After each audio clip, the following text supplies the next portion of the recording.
Good morning, everyone. Thanks for being here. I'm opening today's Audit and Standards Committee meeting. We've got a few important items to go through. Appreciate everyone's input. This meeting is being recorded and will be available online. So let's get started. Thank you. Apologies. Thank you, Chair. I've received apologies from Councillor Dean, Councillor Munro and Councillor Luca. Thank you. Any declarations of interest? No.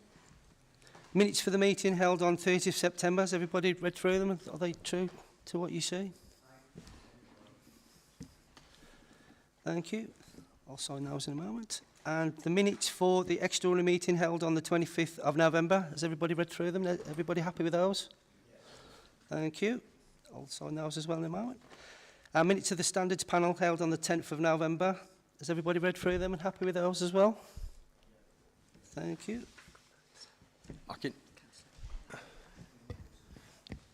Chair, I can confirm those are an accurate record of minutes. Can I just ask for a proposer from the standards panel, please? Yep. And a seconder. Thank you.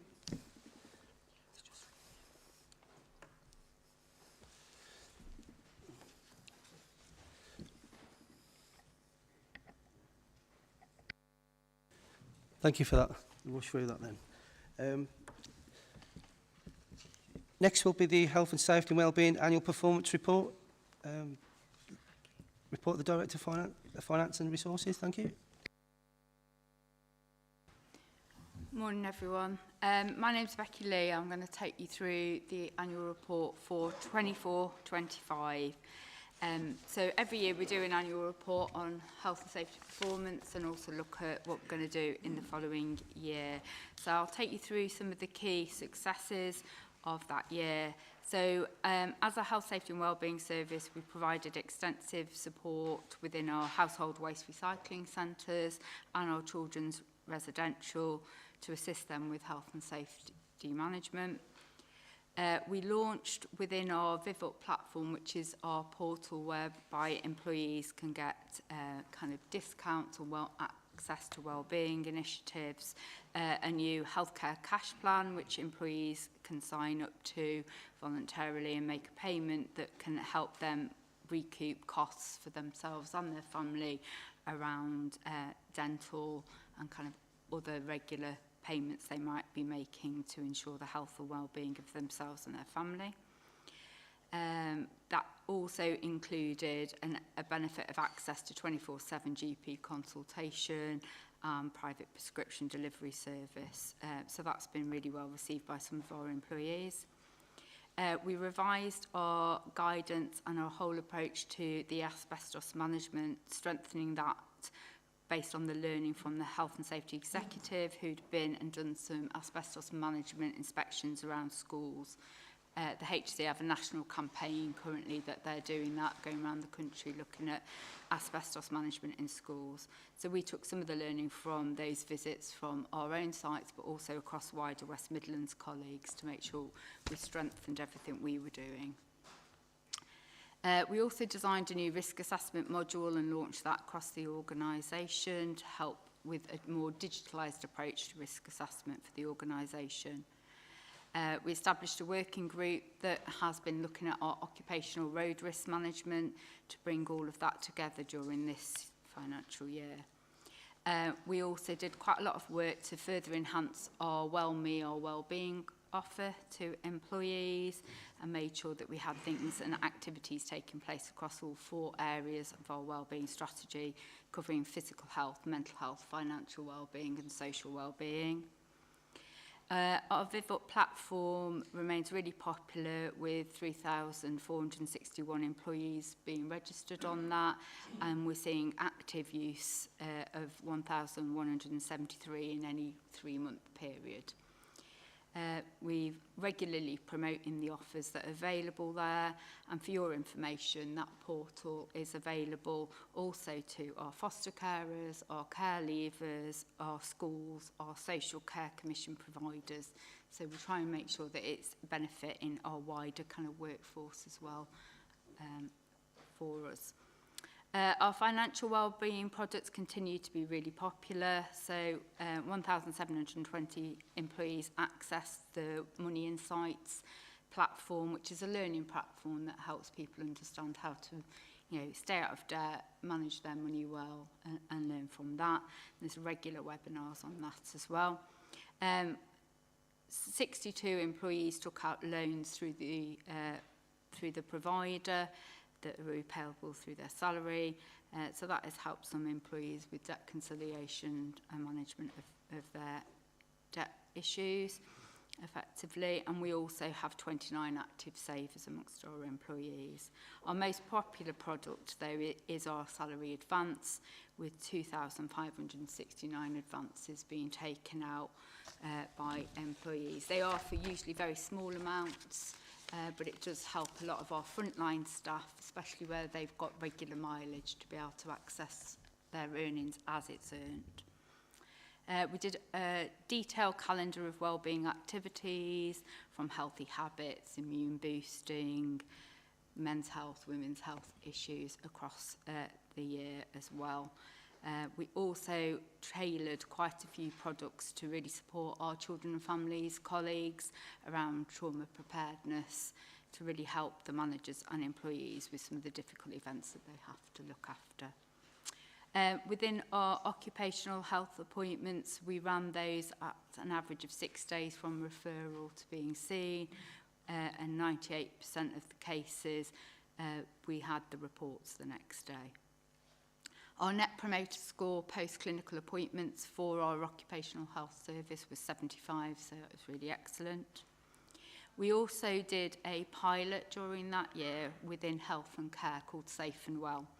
This is really looking at short-term absence and doing early referrals in. So if anybody's going to be off for more than 3 days, they're encouraged to make, manager are encouraged to make the referrals in there if the employee would consent. At the end of that 12 months, there was a 16% reduction in absence in health and care, a 46% reduction in psychological absence in health and care, and created as a saving of 181,000. So that pilot has, as you'll see later, been extended across the whole organisation to see if it can work wider as well. We also had our first 12 months launch of our workstation assessment module within our system, and 80% of our employees completed their assessments online for us. So that has exceeded our expectation of year one. So we're now operating year 2 out of that. So that allows people to do basically their DSE assessment through the portal. We also launched all of our tree management strategy along with the materials and the support and training to further enhance our management of trees across the county from a health and safety perspective. That included a set of instructional videos to really help premise managers when they're out looking at their trees visually, post-storm and proactively throughout the year. We also revised our construction design and management approach with our highways team and Built County to make that even more robust and to reflect the changes in their kind of structure and approach, and they're working with Amy. We also provided a diverse range of training in health and safety to make the organisation's statutory obligations, and 9 out of 10 of our participants recommended it to colleague, and 99% of them felt the skills would help them complete their job role. We maintained our regular meetings with our trade unions for consultation, and we kind of improved and built on our existing management arrangements, guidance and other toolkits that are available. During that period, we also completed 115 audits of maintained schools and academies across the county council and 29 core council audits. Just for context, it probably helps to understand that the Health, Safety and Wellbeing Service at the County Council is a traded service with academies, maintained schools and other people. So we do support wider than just the council. And we also helped with a wide range of emergency situations during 2024-25, from flooding, community tensions and other multi-agency exercises. 99% of our maintained schools do purchase our SLAs, and we currently support over 400 schools and academies.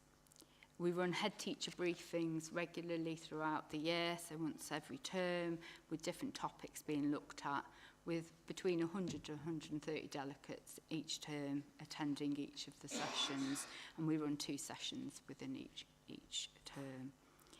We also send out regular school bag items and updates to our customers and our maintained schools. In terms of improving the health of the workforce, overall absence did increase during that period. So as of March 2025, it stood at 11.83 days. So the benefits we'd seen in the Safe and Well pilot for health and care were kind of lost in the overall figures because unfortunately the directorates did increase. So they are above the kind of national average currently for the organisation. Psychological absence and musculoskeletal conditions, as they do nationally, are our highest level of absences, and they did go up slightly in each category during that year as well. But our most significant increases that we saw were relating to absence and other serious conditions like cardiological conditions, metabolic conditions. During that period, 480 of our employees referred themselves into our physiotherapy service for support and help with musculoskeletal conditions. And the Net Promoter Score for that was 84 from colleagues that were accessing that. Into our Think Well, which is our counselling service, 489 employees, with the average time to a first session there being 7 days. And again, our NPS score for that was really high at 86. We further enhanced all of our kind of Mindkind self-help toolkits that were there as well, and have had really positive feedback. And we made sure that our existing mental health first aiders and our domestic violence champions received some development as well. So we have as many mental health first aiders as we do physical first aiders across the organisation. Our occupational health service received 1,668 referrals, which was higher than previous years, but we have got a growing customer base within that. But 745 of those were from the Core County Council, 232 from maintained schools, and the rest were from our traded customers. In terms of the flu vaccination campaign for that year, we saw 750 vouchers be accessed by our workforce, and we also offered those out to our foster carers as well that took that up at a high percentage rate as well. In terms of our fire risk assessment process, 90% of our maintained schools confirmed that they'd reviewed their fire risk assessment within the last 12 months, and we followed up with all those that hadn't. And 100% of the Core County Council premises confirmed that they'd reviewed their fire risk assessment within the last 12 months as well. And we constantly work with our premise managers to make sure that they review those, and they have access to our fire safety officer that will do, who completes the fire risk assessment from our more complex premises like care homes, etc.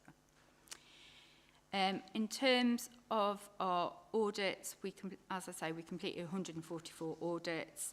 From that, what we do is then rank them in maturity from level 1 to 5, and that score then sets out how often we'll re-audit everywhere. That way we're doing a very risk-based approach to the use of our resources. We also run management standards across the Core County Council, so senior managers return those to us. So we had high levels of returns from all of the directorates in there as well, and we also had a really good level of self-audit returns from our maintained schools. In terms of accidents and violent incidents, we have had increasing accidents, but we have also been violent incidents, but we've been doing a campaign to really raise awareness over the last few months of the importance of really early reporting, and to get kind of new services that have joined the authority like waste into that habit of reporting even near misses and lower level incidents really well. Our children's residential have also been facing significant kind of management of violence and aggression from some of the children that are placed due to their challenging behaviour. So again, it's really important we see the whole pattern of those incidents, so that does account. So those two areas do account for the kind of increasing incident levels that we have seen. We've also been closely monitoring fly tipping of asbestos materials by traders and the public at our household waste recycling centres as well. Maintain schools decrease in accidents. Violent incidents had increased, but again, that is due to specific children in certain schools, and the patterns of those incidents are monitored with those schools really closely. In terms of our RIDDLE reportable incidents, so they're the incidents that are reportable to the Health and Safety Executive as the enforcer, those did decrease slightly, so that was positive. As schools convert to academies, our profile of incidents is constantly changing, but as a service we do kind of look at our pattern across all of our family of schools, including the academies, to monitor that. So whilst I don't put that into this report because they're their own employer, it does allow us as a county to see a pattern and be able to target what we as a service promote out to those schools and academies. In terms of health and safety investigations, we've continued to investigate the more serious incidents across the county and make sure the root causes are identified. There's been several of those where the HC have asked for information and been happy with our reports. There was an incident in June at one of our household waste recycling centres where a trader or a member of the public placed asbestos in one of the containers. Unfortunately, it was then disturbed by a member of staff not realising what it was. So there was an investigation into that by the Health and Safety Executive. They did issue us with a notice of contravention letter and fee for intervention for that. But they did agree with the Health, Safety and Wellbeing Services investigation in that we had done significant amounts of training, that the procedures we'd put in place hadn't been followed by the employees on that occasion, and they were happy with the kind of actions we were taking forward. So therefore we did get just quite a minimal fine of £4,180 for that event. We've also looked at trends across incidents in the construction industry with some of our contractors, and we've held a event with all of them, really covering what our expectations are and the requirements of our contractors to really try and raise standards. And this summer we've had a targeted inspection programme that we've been going out looking at them. So we're turning up unannounced to have a look at how they're managing the sites, how they're interacting with our premise managers and the standards of their safety on site. And that will allow us to further enhance kind of our expectations across our contractors.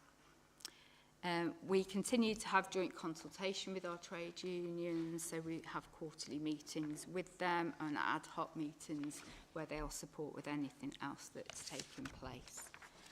As I've said, occupational health referrals were up, but the referrals from the Core County Council is well aligned to the levels of absence. So we are seeing managers refer quickly and effectively into occupational health.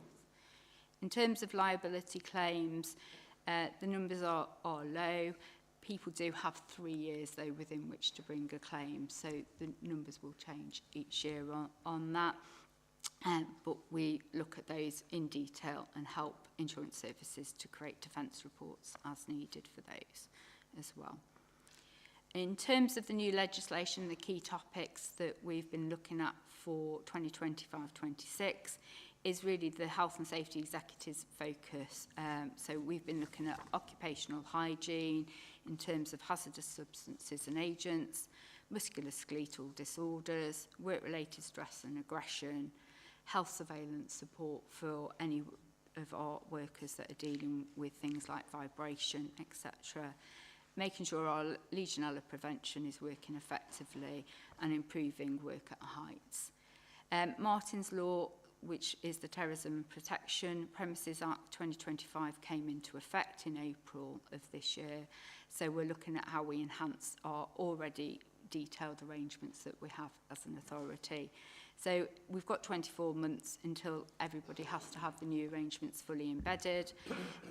The enforcing agency for that has now released a lot of its local authority guidance just this summer.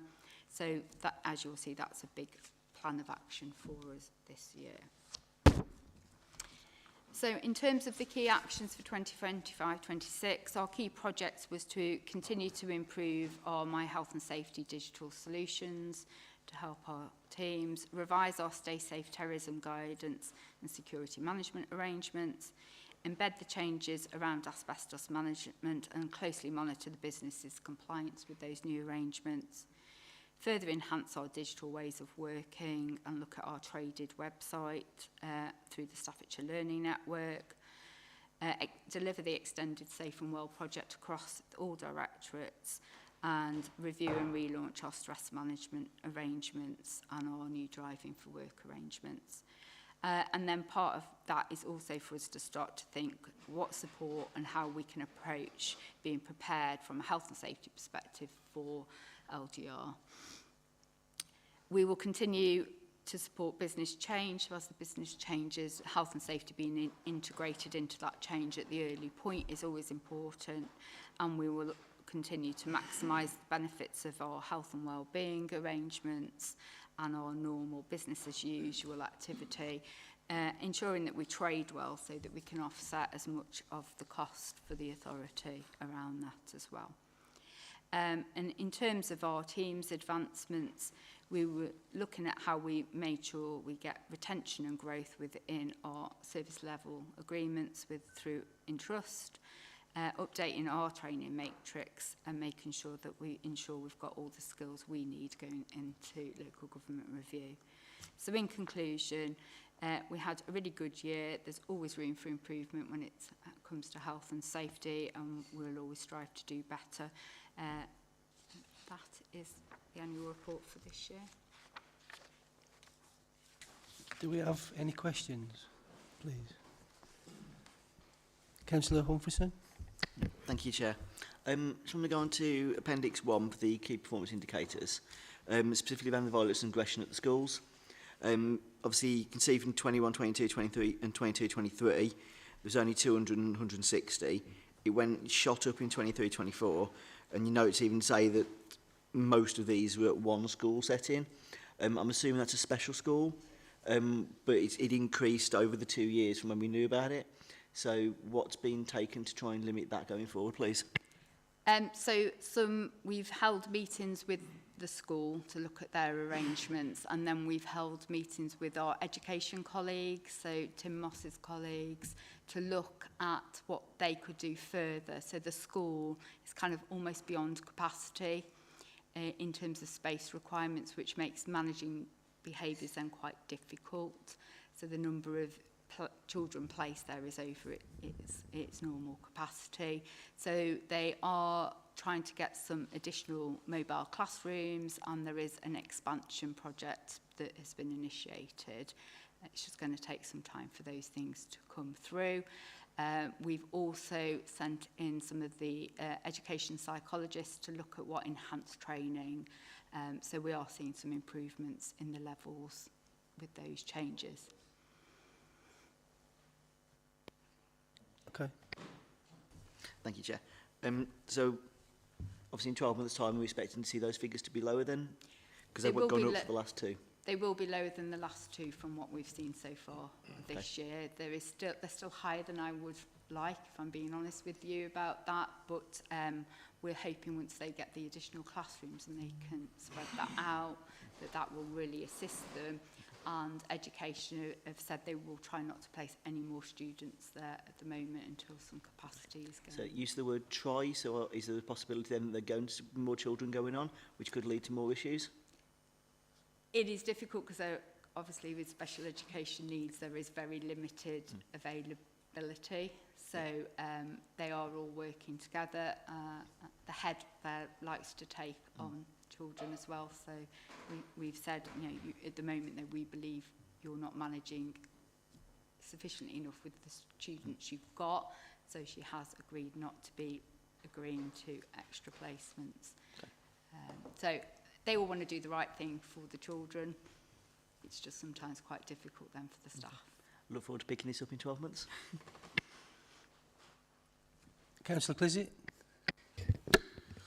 Just looking at section 4.1.11, just on touching on the pilot that was produced on occupational health colleagues. Just on, I appreciate that it mitigates the 3-day sporadic absences. However, for long-term absence, usually that's triggered at 4 weeks absence of that employee, have we adjusted the policies, the employment policies, to update to support these changes? So for the county council, it's 15 days in our for long-term absence in our policy. That's a referral then through to occupational health, which is the main figures of the 745 that I've mentioned. The Safe and Well was to try and target that.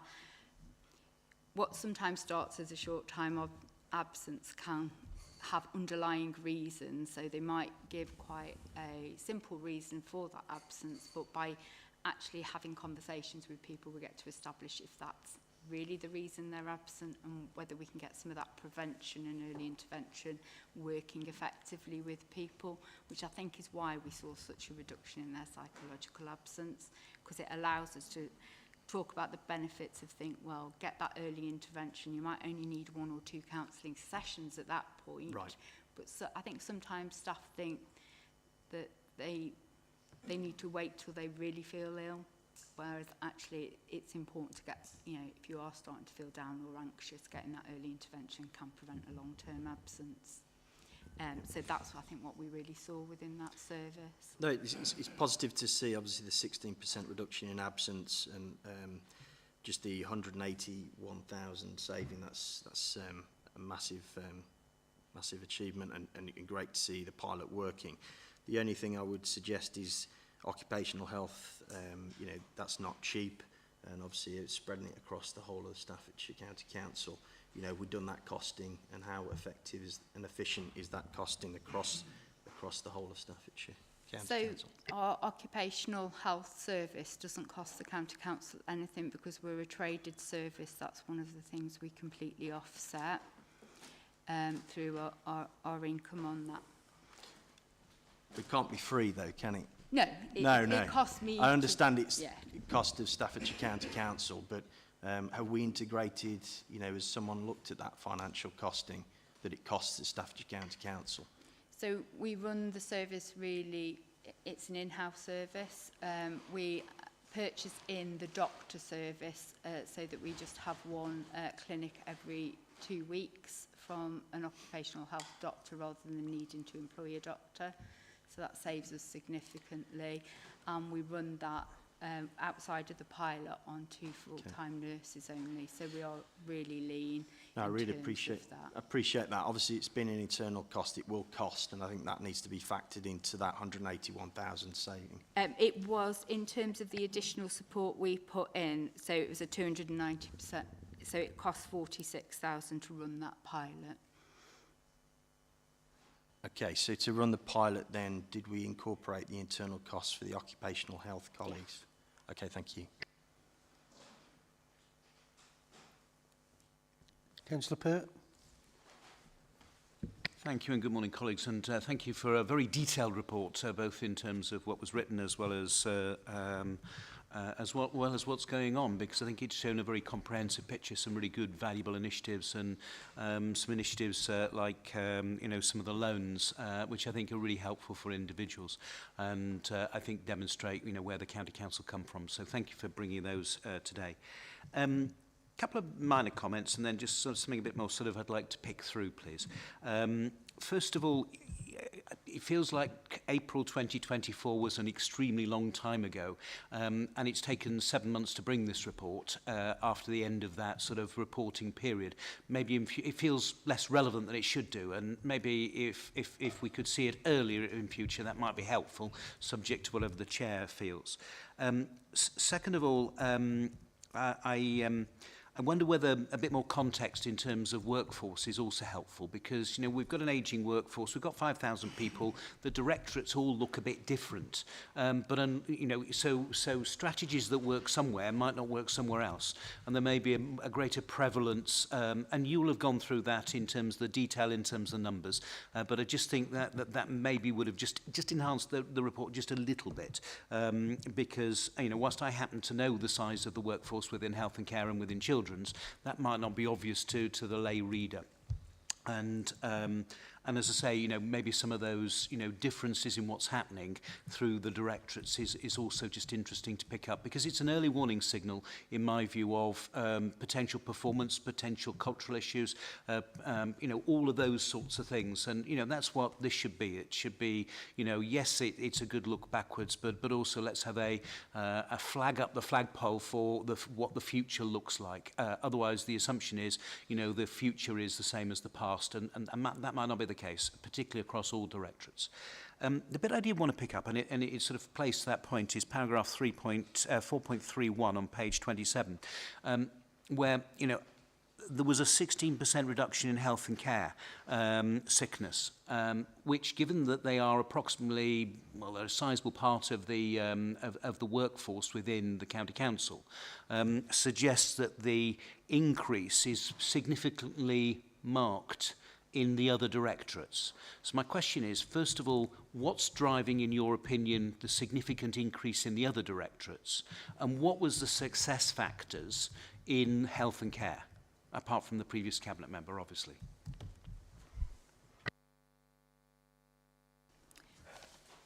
So thank you for your comments around the workforce data. Yes, I'm happy to include that moving forward. I think we were supposed to be here slightly earlier, but I think there was a delay in the committees. But myself and Lisa have agreed we'll try to get it to the July one next time. It does go on a journey kind of around the trade unions, SLT, health and safety. So I'll try and line all that up so we come in the July. In terms of your question around Safe and Well, why do I think it was successful? I think we were able to be very focused on one directorate and the kind of challenges for that one directorate in a pilot just focused around those managers. We did significant amount of briefings with those managers. I would say it took the first 3 months to really convince them that actually referring people for short-term absence can get beneath kind of longer-term absence reasons. And I think promoting some of the stories that from some of the employees' perspectives really did help to get consent from other people to engage. So we still need the consent of the employee to go to this arrangement. So I think those were some of the real key successes. And I think that determined from Richard Harling to let's see this through, you know, my absence is going up. We've got to try something new and really different, and that commitment by him to, okay, it's not showing it as in the first 3 months, which I kind of warned probably wouldn't happen. You kind of need the entire year, because what you're trying to do is help those people that otherwise would go long term, so it takes time to see those benefits. So I think those were what the real successes were for that pilot. I think in children and families, which is our biggest part of our workforce, I think their workloads, the kind of pressure on those teams, that's probably what really does impact their absence. Kind of, you know, some teams that, you know, it takes time for a manager to create bonds with their team and do those referrals, and unfortunately sometimes they've probably had several managers within a 12-month period, so that doesn't help with effective management of absence as well as it could be.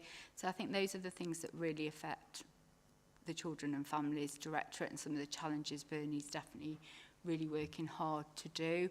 One of the things we've looked at this year, which we're just launching in January, is we're doing a pilot for them which is called Together in Practice, which you'll see on our staff space pages just going live. So there we're going to be running a 12-month pilot of sessions of psychological support going in to really help teach the skills around resilience, you know, looking after yourself in professional practice, and also that opportunity for them to debrief with each other and have those opportunities. And we've also set up some sessions for critical incident debriefing quickly. Sometimes those staff are, you know, they're so dedicated, but actually they forget to look after themselves. So we're trying to make sure that, you know, they see the benefit of getting that early debriefing so that it keeps them well, keeps them in work, keeps them performing and supporting the vulnerable people and children. So I think we are recognising things, but I think there is a lot to go. Our ageing workforce is always going to be one of the reasons as well that we see some of the more complex conditions. We do a lot of health promotion around different conditions to try and help people spot the early signs of some of the cancers. So we've done a big focus on ovarian cancer recently, because unfortunately often by the time that one's diagnosed, if you're not spotting it early enough, then it can be, you know, a really difficult journey, if not a fatal one. So we have really been focusing on trying to make sure we promote all of kind of that health and well-being that really help people access early intervention, get to their GP and seek support and help, get to occupational health where we can support them too. Those are the things that will all help from the health, safety and wellbeing perspective. And I know people services have wider absence campaigns as well.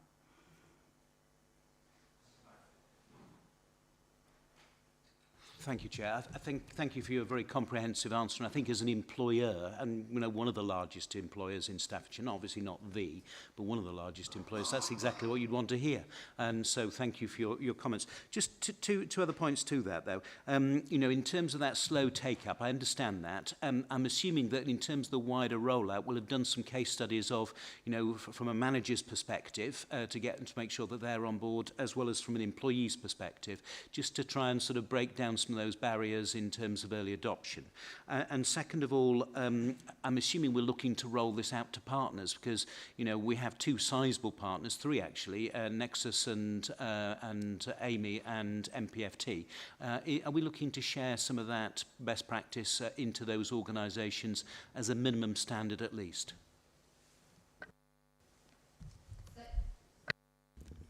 So we will break down. So we're about, probably in January, I'll sit down now with all the safe and well statistics to kind of really look at the benefits we've seen wider. You know, we've been doing regular statistical information out to all the directors, and there's been high levels of promotional activity, and our communication colleagues have done features on it to really raise awareness. So we will start to see whether we're getting the benefits, I believe, in the new year. So a business case will be done on that. It will only become something we continue with if it brings the benefits. So if it doesn't bring the benefits across the whole organisation, then we have to look at where it brings the benefits and helps and assists colleagues. So we may find it only works well for certain areas of the business, and it might not be something that's needed across the board, but that is something we will be looking at this year, and that will be a business case that gets taken to the senior leadership team for agreement. If it is beneficial, then it is something that my team can always offer wider afield if people want to get involved in that. Amy have their own health and safety and their own kind of occupational health approach. As colleagues, we know their team well, so we do talk and share kind of information across ourselves. Nexxus, again, have their own kind of arrangements, but they do buy back certain elements from my service as and when they need that level of support, as do Entrust, as do the schools. So yes, if it worked, it probably would be something I offer to our school community and our other customers, but we're just going to see how this pans out across the year. Okay, if there is any more questions, please email the officer, but we need to move on, please? If that's okay. Just because of the timing. Thank you all. Thank you for your input and thank you for your report. Thank you. Can we move on to item 7, please? Internal audit plan and the 2025-26 progress report, please. Thank you. Thank you, Chair. So this is the regular progress report highlighting progress and internal audit activities carried out for the 25-26 internal audit plan to date, and specifically highlighting various key activities since the last audit committee back in September. It also provides details of the implementation of past audit recommendations as well. So this report allows the Audit and Standards Committee to fulfil its oversight responsibilities in relation to the Council's internal controls, risk management and governance processes, and hopefully will provide you with comfort and assurance that the Council is continually improving its processes and its practices. So this progress report covers the period April 25 to the 21st of November, and it's being produced in conformance with the Global Internal Audit Standards and the Code of Practice for Governance of Internal Audit Functions. So if we get into the meat of this progress report now, so if I can ask members to turn specifically to page 45, which is where we start a lot of the detail. So this report is split up into 4 sort of key areas really. First of all, it's the overall progress on delivery against the 25-26 approved plan, going up to the 21st of November 25, and also highlights any amendments to that approved plan. Also included within the progress report are some key performance measures, as well as looking at a summary of our external client work as well, which does bring in income to the Internal Audit Service. And then finally, we'll have a look at progress on the implementation of audit recommendations as well. So just by way of a quick sort of high-level summary, back in September, a lot of our audit work tends to focus on sort of grant work during the first couple of quarters of the financial year. And as we head into quarters 3 and quarters 4, we tend to turn our attention now to the key financial systems, so audit work on budgetary control, procure to pay and e-payments and cash collections have all started, and also we've started our preparation work in relation to payroll and also pensions administration. We also continue to give project support for some key transformational projects, including the Connect to Work scheme and the corporate file plan, and also the Entrust future contract arrangements as well. So if I can ask members to turn to page 46 of your progress report, and now focusing on the revisions to the original audit plan. So since the last audit committee back in September, there's been 5 additional pieces of audit work that have been requested, and they are detailed within this progress report and relate to payments to children in prison, compliance with the local code of governance, 2 audits in relation to ICT reviews, and a further grant verification exercise on the Innovate grant. And as you can imagine, we do need to sort of balance the audit plan and ensure that we keep that in check with the resources that are available. So as a result of those additional pieces of work, we have cancelled 6 pieces, and they're attached as Appendix A to this report. Those cancellations do not impair Internal Audit Service in delivering the annual audit opinion at the end of 25-26. Before we get into the performance measures, I'd also like to bring to the committee's attention some sort of people update and human resources. So back in September, I reported that we successfully recruited 3 auditors. All of those are now in post and are great assets to the team. However, during the first part of 2026, we will see the departure of 2 individuals. One is an auditor and the other one is myself, so I will be leaving, which is towards the end of February after nearly 20 years here. So difficult decision, but yeah, I'm going to go. We are still running with 1 vacant post.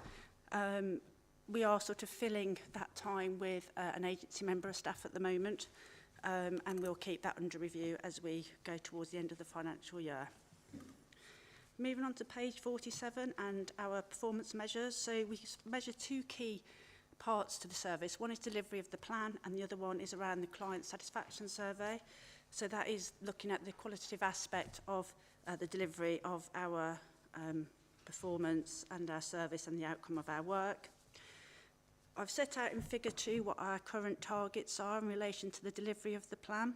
And as you'll see towards the bottom of page 47, that we're currently at 53% in terms of our work has commenced. So that's planning, terms of reference, agreed, fieldwork or report stages. Splitting that down further into systems audit work and compliance audit work, you'll see the various graphs on page 48 of your pack. So in terms of our systems assurance work, we have started 53% of that work, and in relation to compliance, we've started 51% of that work. And by compliance, I mean school sort of visits, visits to health and care establishments or other sort of learning and disability centres as well. Moving on to our counter-fraud activities, I've split this down into 3 key aspects. The first one is around strategic and anti-fraud culture activities. So we continue to do regular half-termly communications to schools, highlighting areas of good practice and where there are sort of common weaknesses highlighted during the course of schools audits. And we're also promoting sound financial controls and governance, and obviously promoting compliance with the council's policies and procedures.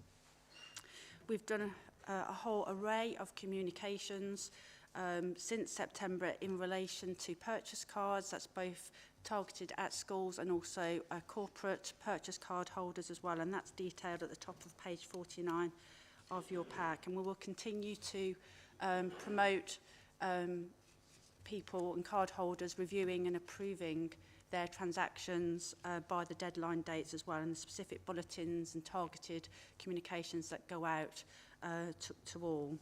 We've also done some further communications in relation to the new offence of failing to prevent fraud, and that went out earlier this year. And we've currently got a corporate fraud survey as well, which is currently live, and again we'll feed back the results at the next progress report.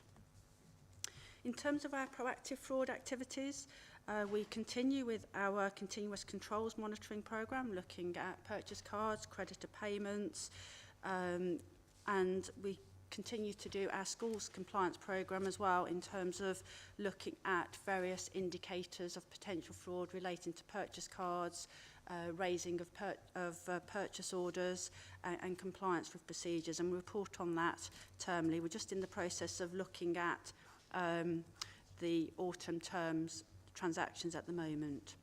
In relation to NFI, the NFI and the Cabinet Office have reintroduced data matching in relation to care home residents and direct payment recipients, and checking that against the DWP's deceased data. So that was relaunched back in November 25, and we've just uploaded that data and we just await the results. We have in the interim done our own internal exercise, and that was reported in the September progress report, where there was one case where we had to collect just short of £4,000 recovery on that overpayment, but that was reported back in September. We're currently writing 2 draft reports at the moment in relating to 2 proactive exercises relating to purchase cards, one in relation to cash withdrawals and the other in relation to the purchasing of gift cards that have been purchased via a purchase card. Those reports are currently in draft report stage and being QA'd at the moment by the relevant audit manager. We're also doing a proactive piece of work around send direct payments, and we've just commenced an exercise on fuel card transactions as well. Now turning our attention to reactive fraud activities. So we've had 17 fraud referrals to date. 5 of those are new ones since the September Audit Committee. One of those has been passed on to animal health and relates to dog breeding. 2 relate to potential thefts at a council establishment, 2 separate establishments. In addition, we have a potential blue badge fraud that we're currently looking at and collating the information for as well. Moving on to our external client work, again, this brings in round about £250,000 worth of income to us, and we have to deliver 640 days. So we undertake the internal audit service for both South Staffordshire Council and also Newcastle under Lyme Council, and provide the whole of their internal audit service for them. Moving on to our quality assurance customer feedback, so that's on page 51 of your pack. From April 25 to November 25, our surveys have achieved a score equal to or exceeding good, which good is our as target that we'd like to achieve, so we're happy with that. Finally, moving on to the progress of the implementation of audit recommendations. So we use our internal audit management system called K10 to track our recommendations that we make, and we have an online portal that can be accessed by business users, which are the auditees, and this allows for real-time tracking. So as and when actions are taken, we expect auditees to put those details into the system. That alerts us, we go in and we then check what they've said that they've done, we check it to the initial response, and then we can sign those off. Auditees get 2 notifications. The first one on the lead up to the target date coming up 30 days prior to the target date, and then once that target date has been exceeded, they get regular reminders to say that they have outstanding actions. We're currently tracking 2,363 audit recommendations at the moment, and the details of the statuses of all those are on page 52 of your pack at the top within that table. So you will see that we currently have no high priority audit recommendations that are overdue, which is great news, with 9 medium priority recommendations that are overdue and 38 low priority recommendations that are overdue. We have been targeting the number of overdue recommendations over the course of the last 18 months, and you can see on page 53 of your pack that direction of travel, which I think is sort of great news for us as an Audit and Standards Committee. Also the QPIB board as well has also promoted ensuring that recommendations are being implemented, and through that regular reporting has led to an improved position there. And we will continue to do that and continue to target those recommendations to ensure that those recommendations remain low. So, Chair, I've got nothing further to add, but happy to take any questions in relation to any of that detail. Thank you. Thank you for that in-depth report, and I'm sorry to hear that you're leaving, but I can put the to members for questions, please. Councillor Pert. Can I just, thank you, Chair. Can I just endorse what you've just said in terms of the departure of the head of internal audit? I think you only have to look at the graph on page, whatever it is, 53, to actually see the level of outstanding issues of priority, been falling consistently over many, many months. So congratulations on that. I think that's, if you wanted just one slide to keep in your back pocket, that I think is a testament to it. So thank you for that. The question I did want to ask really focused in on the external work that we did. I didn't realise we did that. And I always think the county council is like an onion. The more you peel back, the more you find. So we're allocating 2.5 people to external work. Can you just confirm to me that that actually more than covers its cost? Because, finding people in public sector is really hard work at this moment. You've got vacancies in your team, so it seems counterintuitive to be sharing those, notwithstanding my colleague next door to me, it seems counterintuitive to be sharing those with other people. But could you just confirm that A, it covers its cost and it's worth doing, please? Yes, I can confirm it does cover the cost. We do a very detailed analysis and a load of mathematics that go behind it, so it does cover its costs, yes.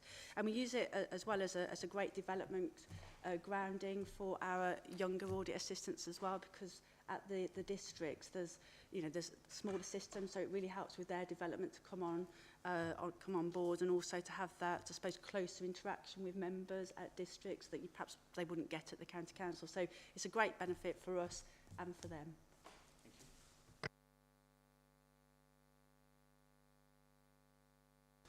Councillor Pendleton. Yeah, thank you for your report.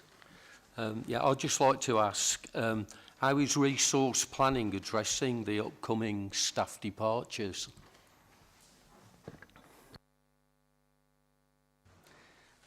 Well, that is still to be discussed at the moment between Lisa and the Director of Finance and Resources, and that will happen over the next couple of months, and there will be a very detailed handover. We have a number of audit managers within the team So depending on what Lisa and Pete would like to do, there are a number of options available to us at this time.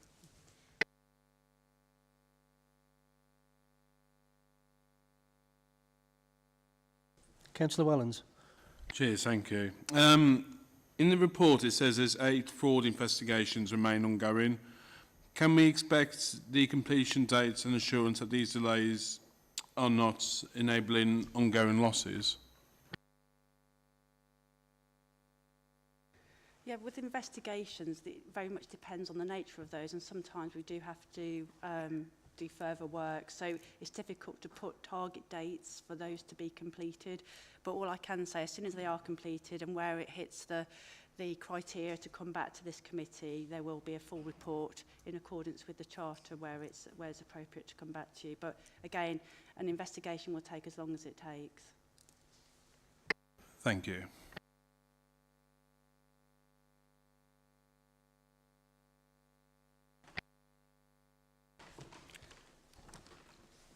Okay, moving on to the proposed addition to the scheme of delegation in relation to confidential agreements and non-disclosure agreements.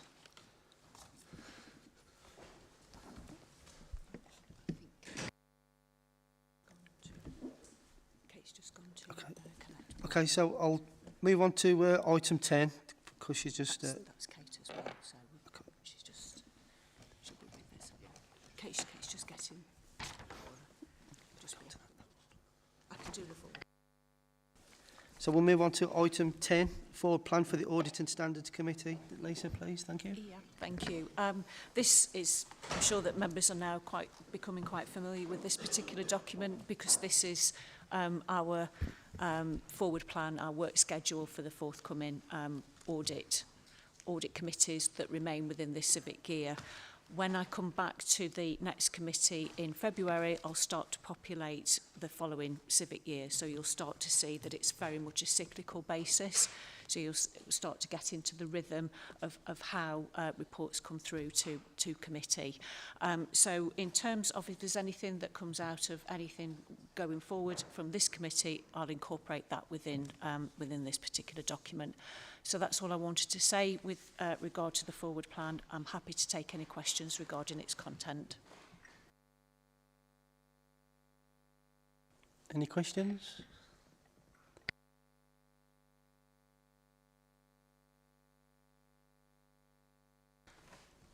Okay, thank you. So we'll move back to item 8, which is a proposed addition to the scheme of delegation in relation to confidentiality agreements and non-disclosure agreements. I'll pass you to Kate. Thank you. Thank you, Chair. I'm pleased to introduce Paula Dalton, who's the Legal Services Manager and Deputy Monitoring Officer, who's going to be presenting this item relating to a proposed addition to the scheme of delegation. Thank you. Thank you, Kate. So my name's Paula Dalton. I'm the Legal Services Manager. So from time to time we get approaches from the client department to enter into non-disclosure agreements or confidentiality agreements that we need to enter into, possibly before negotiations can start for a legal document to be taken forward. And quite often there is an approval to do that. And we have used generic approvals of delegation under the scheme in the past, but I thought it would be better if we had a specific delegation to the senior leadership team. And the reason it's going to the senior leadership team is because it could come from any directorate, and we don't always know which directorate it would be, so we can't delegate it specifically in the directorate. So the proposal really is to add a delegation to all senior leadership team under miscellaneous category, which is for each delegation for bands A to C to make a decision to enter into the agreements. And it would be an item under section R of the delegations to senior leadership team. And it would say, following advice from the county solicitor, so we would get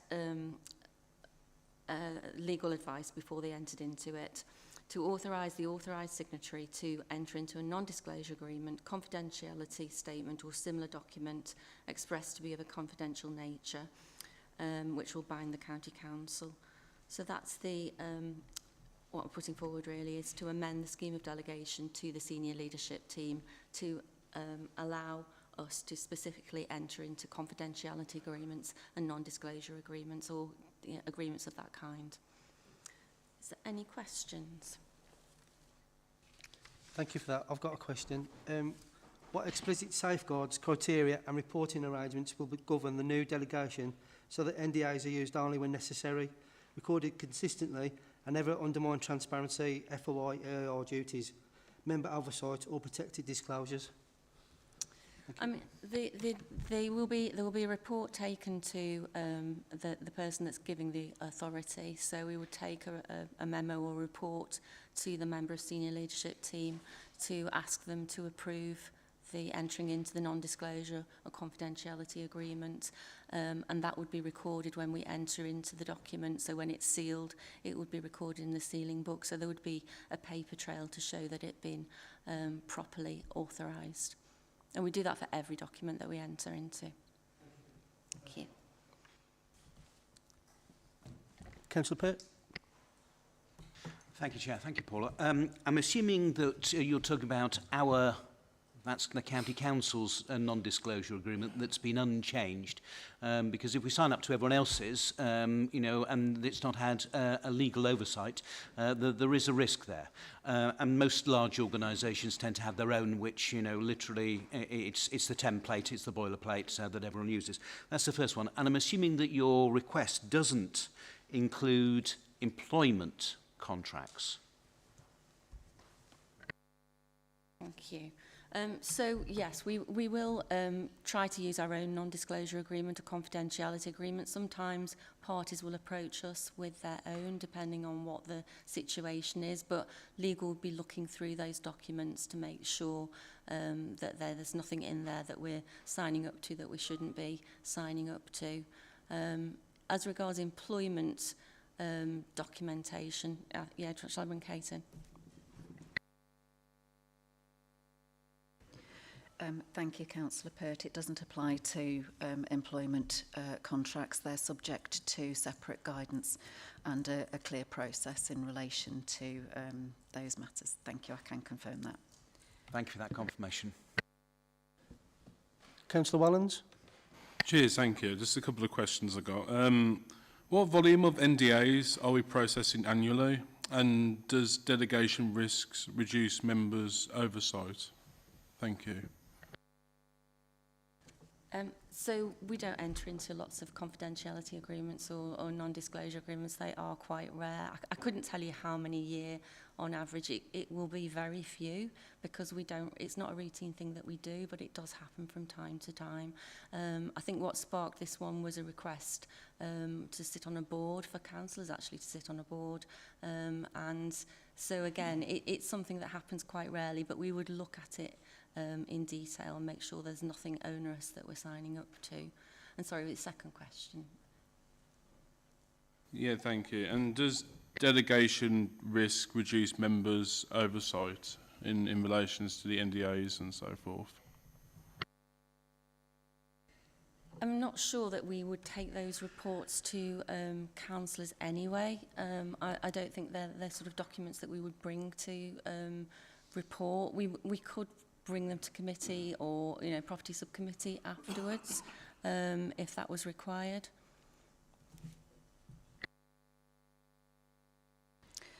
Thank you. Anything that would ordinarily be brought to councillors, to committees and boards would still be brought to those committees at the relevant stage. Paul has given the specific example where this arose, and that was in relation to councillors, a request for councillors to sit on a particular board. These are likely to be early stage agreements where we need some form of non-disclosure confidentiality agreements to even start to enter into negotiations.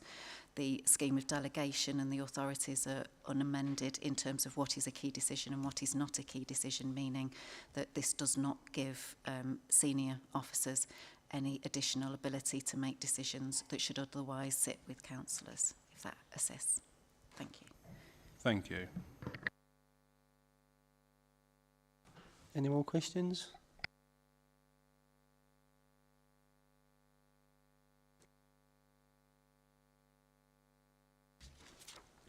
Okay, thank you. Moving on to the next one, item 9, proposed addition to the scheme of delegation in relation to the appointment of board members of the Nexxus Care LATCO. I'll pass you over to Kate. Thank you. Thank you, Chair. The paper that you have as agenda item 9, sitting in your supplemental pack, relates to the appointment of board members of the Nexxus Care LATCO. The recommendation before the committee is that the committee support the proposed measures set out in paragraph 4 of this report, and that the proposed addition to the scheme of delegation be endorsed and referred to full council, with the recommendation that it be approved, and that the constitution and scheme of delegation be updated accordingly. The background to this paper arises from an audit that was undertaken concluding in October 2024 that aligned with a piece of work that was being undertaken in the Legal Services Department to review the make-up, governance and board of Nexxus. This recommendation is an outstanding and overdue recommendation that should have been concluded in September 2025. The constitutional change provision simply brings the constitution in line with the amended shareholder agreement of Nexxus. That amended shareholder agreement of Nexxus has already been approved by Cabinet and has already been approved by the board of Nexxus. So this is an outstanding remedial action required to bring the constitution in line with the existing arrangements and provisions. The change will remove the risk of ambiguity regarding the authority to approve, appoint or remove directors to the board of the LATCO. I hope that the paper was clear, and I hope that that brief submission assists. Happy to take any questions. Thank you.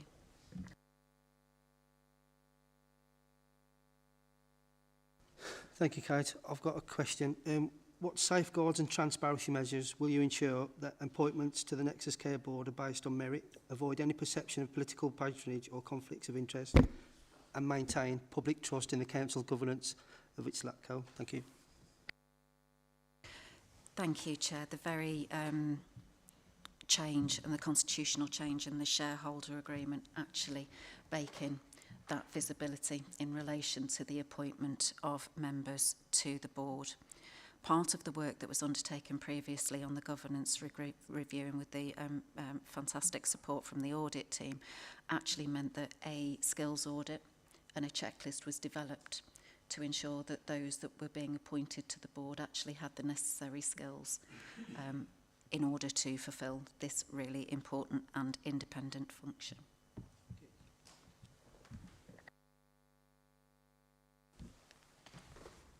Councillor Wellens? Thank you. And just a quick question on it all. How will appointments undergo annual performance appraisals? Thank you. Board member appointments work under the Companies Act and have separate duties and obligations under the Companies Act. The operational management of all officers as such for Nexxus would be a matter for the management of Nexxus. However, Nexxus are obligated to bring twice yearly reports back to Cabinet on their performance and progression. Thank you.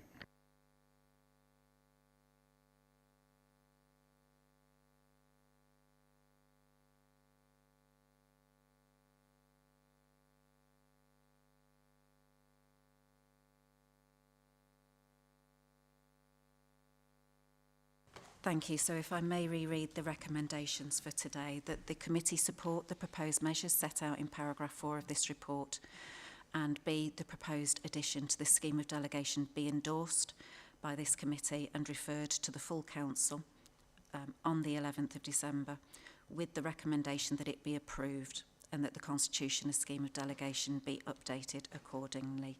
And that is the matter that I would invite the committee to consider today. Thank you. Show of hands, please. Yeah, okay.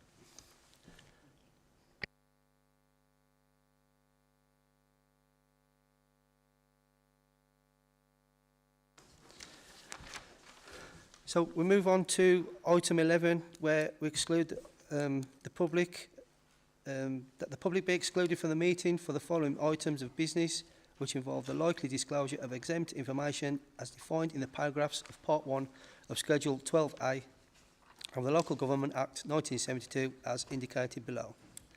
Thank you.